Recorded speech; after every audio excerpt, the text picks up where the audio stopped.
की सोच रही है, किसानों पे आरोप लगा रहे हैं कि वो जानबूझ चुंगाएंगे नहीं, हैबिट गलत पड़ जाएगी लोगों की। तो क्या मनमोहन सिंह जी सरकार ने बिना सोचे समझे माफ कर दिया था क्या? जबकि पंडित जवाहरलाल नेहरू ने कहा सब चीजें इंदिरा कर सकती है, कृषि इंदिरा नहीं कर सकती।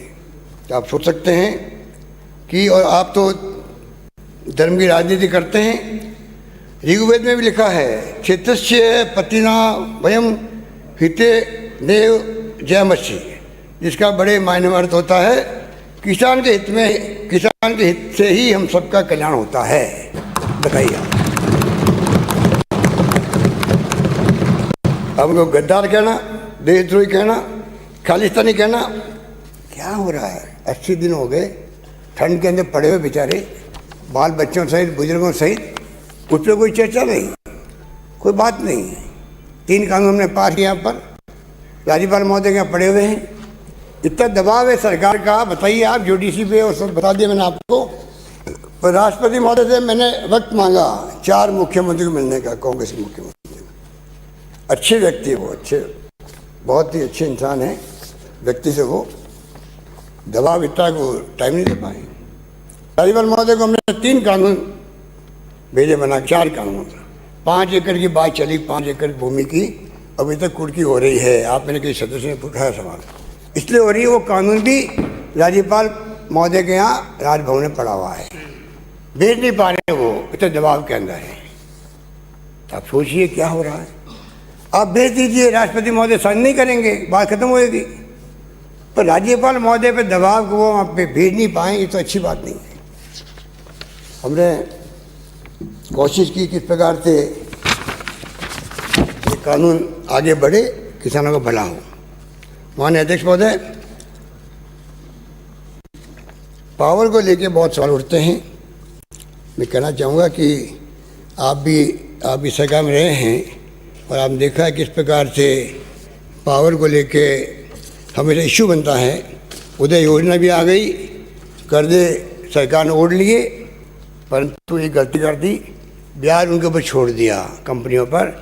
आज बढ़ते बढ़ते, अभी आप आंकड़े बता रहे थे, बिल्कुल सही आंकड़े थे, 80,000 करोड़ के कर्जे वापस हो गए उनके ऊपर, क्योंकि ब्याज बढ़ते बढ़ते स्थिति बन गई। तो आप सोच सकते हैं। और जहाँ तक हम कंपेयर करें तो लंबा चार्ट है, मैं समझ नहीं लेना चाहूँगा आपको मैं भिजवा दूँगा चार्ट को, कि महाराष्ट्र के अंदर और मध्य प्रदेश के अंदर, पंजाब में, यूपी में किस प्रकार का टेबल है। जो राजस्थान कंपेयर करें, इन तमाम राज्यों में हमसे ज़्यादा रेट है। ये स्थिति है। पंजाब में तो नहीं है, कृषि को लेकर वहाँ तो 0 है। बाकी जो रेट्स हैं अलग अलग तरह की, मैं आपको चार्ट अलग से भिजवा दूँगा। तो माननीय अध्यक्ष महोदय, मैं कहना चाहूँगा कि जिस प्रकार से नेता प्रतिपक्ष ने जो मामले उठाए हैं, मैं इतना ही कह सकता हूँ कि सरकार हर क्षेत्र के अंदर जो कहा गया वो करके दिखाया हम लोगों ने। और आप निश्चिंत रहें कि जो आवास योजना की बात आपने कही, प्रधानमंत्री आवास योजना की आंकड़े बता दें, इतने करोड़ आपको मिले हैं। तो आपने नहीं बताया 60-40 का रेशियो होता है। पूरा पैसा केंद्र सरकार नहीं देती कोई योजना के अंदर।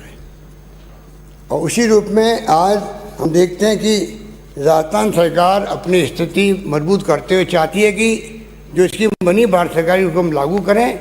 इसीलिए बन पाए मकान की हमने प्रायोरिटी दी है, इसलिए 60-40 रेशियो से पैसा खर्च होता है।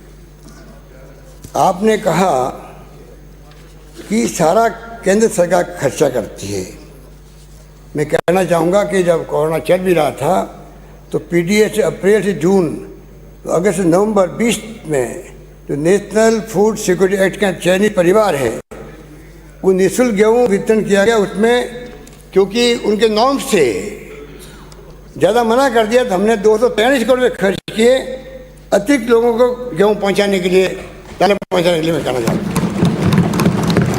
जयपुर में माननीय श्री बैठे हुए हैं, यहाँ से 22% ही थे NFSA के अंदर। हमने उनके बाद में भी पूरे जयपुर को हमारे खुद के व्यवस्था करके हम लोगों ने इस प्रकार से हमने व्यवस्था की जिससे कि कोई आदमी भूखा नहीं सोए। इसमें तकलीफ से बात की है। अगर मैंने कह दिया तो कोई मैंने गुनाह तो नहीं किया, और कह ही नहीं दिया। आप सबके सहयोग से हमने करके दिखाया उसको। पब्लिक ने साथ दिया, पड़ोसी ने साथ दिया, एनजीओ ने साथ दिया, एक्टिविस्ट ने साथ दिया, धर्म गुरुओं ने किया अपने अपने तरीके से। इसमें बुरा क्या? अगर हमने एक आह्वान किया पब्लिक को, राजस्थान सतर्क है, कोई भूखा नहीं सोए, क्या बुरा कर दिया? पर आपकी तो फितरत के अंदर है। पहली बार 4 अकाल पड़ गए थे 98 से 2003 के बीच में, तो आपके नेता कहने लगे कि लोग भूखे मरेंगे, वसुंधरा जी ने कहा। मैंने कहा वसुंधरा जी, भूखे मरने की बात छोड़ो, मेरे रहते हुए एक आदमी भूखा नहीं सोने दूंगा, उस वक्त मैंने कहा। और मैंने करके दिखाया, उसको करके दिखाया। तो आपको समझ आना चाहिए था कि जो इस बार हम कह रहे हैं कि वो कोई भूखा नहीं सोएगा, तो पूरा अनुभव मेरे काम आएगा, ये आपको विश्वास होना चाहिए था। तो लगता आपको विश्वास नहीं था कि भूखा नहीं सोएगा, और भूखे वास्तव में भूखा कोई नहीं सोया, ये मैं कह सकता हूँ। हमने 37% श्रेणी के परिवारों को सर्वे करा करके 10 किलो गेहूँ, 2 किलो चना अलग से दिया हम लोगों ने। और NFSA के में परिवारों की शिलिंग है उसके अंदर, आपको मालूम होगा नेशनल फूड सिक्योरिटी एक्ट में शिलिंग बना रखी है भारत सरकार ने, शहरों की, गाँव की। और सेंसस कौन सा है? 2011 का सेंसस है। अरे भाई, अब तो 21 हो गए, 10 साल हो गए इसको।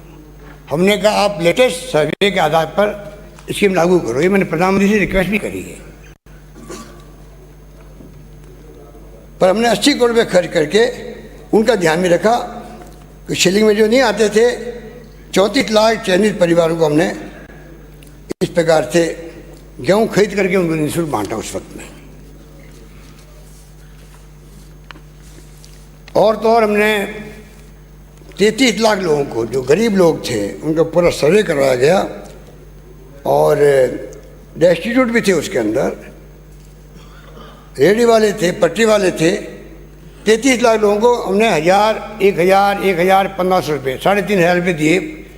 करीब 1,155 रुपये, 1,155 करोड़ रुपये हमने बांटे उस वक्त में। तो इसमें मैंने कोई गलती की क्या?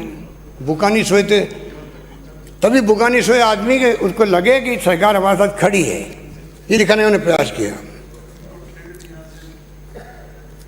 पेंशन लगभग 800-900 करोड़ खर्च होती है, हमने एडवांस देना शुरू किया करीब 80 लाख लोगों को।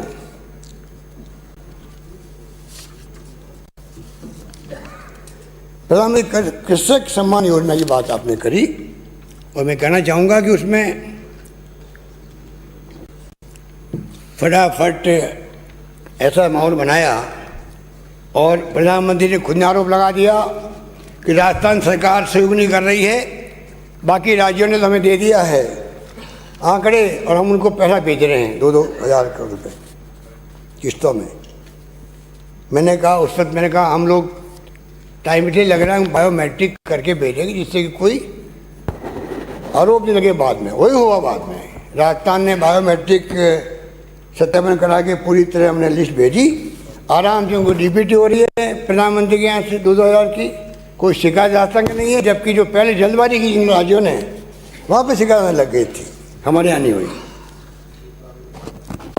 माननीय अध्यक्ष महोदय, एक पॉइंट जो मैं आपको निवेदन करना चाहूँगा कि जिस रूप में हमने जो प्रयास किया है, आप कहते हैं नौकरियों की बात करने लग गए।